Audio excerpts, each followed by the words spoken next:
It doesn't look like a battleground, just a harvested wheat field waiting for its next crop. But this really is ground zero in the nation's trade fight against China. Peas, lentils, and other pulse crops, they're all seeing a 25% tariff slapped on them, and farmers aren't seeing any relief. Our hot camera working for you after spending the afternoon on the Palouse with a farmer who depends on selling these targeted crops. We're down here in the Palouse, beautiful ag area. A lot of people know one of the major crops down here is wheat, but another one are the pulse crops, things like dry peas, lentils, chickpeas.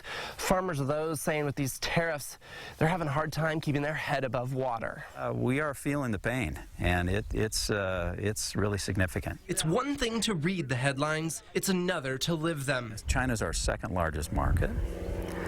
And as soon as those tariffs went into place, basically the bottom just dropped out. This is a local story for us. This is the Palouse, the lifeblood of our local farmers. You're basically going through and saying, what's going to lose the least amount of money? For perspective, here's the dry pea picture in China. We went from 9% market share down to 0.6% market share. That's a $50 million hit, he says, and Washington accounts for a quarter of the exports. So switch markets, you might say. Not so easy. The other big ones haven't been immune from politics either. Mexico is buying 40% less as a NAFTA replacement is hammered out. In India, tariffs dropped trade down a whopping 92%. The EU, though tariff-free right now, presenting challenges as well. Whenever you have uncertainty like this, people are going to hedge their bets. They're going to look at your competitors. Where's that leave our farmers? Our job is to feed the world.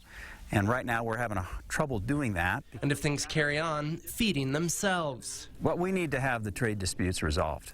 Period. He notes it's not all doom and gloom. Domestically, there's growing demand for pulse crops, but it's not enough to make up the difference in terms of the loss of export markets. So as he watches the current administration take on the Chinese, he says, don't forget about them. Farmers are a loyal bunch, and they can see the long-term potential for this. But certainly there's a lot of conversation if you're facing losing your farm. Half jokingly, he says, here's how you can help. We want people to eat more hummus. Yeah. I'm Hawkhammer, KXLY4 News.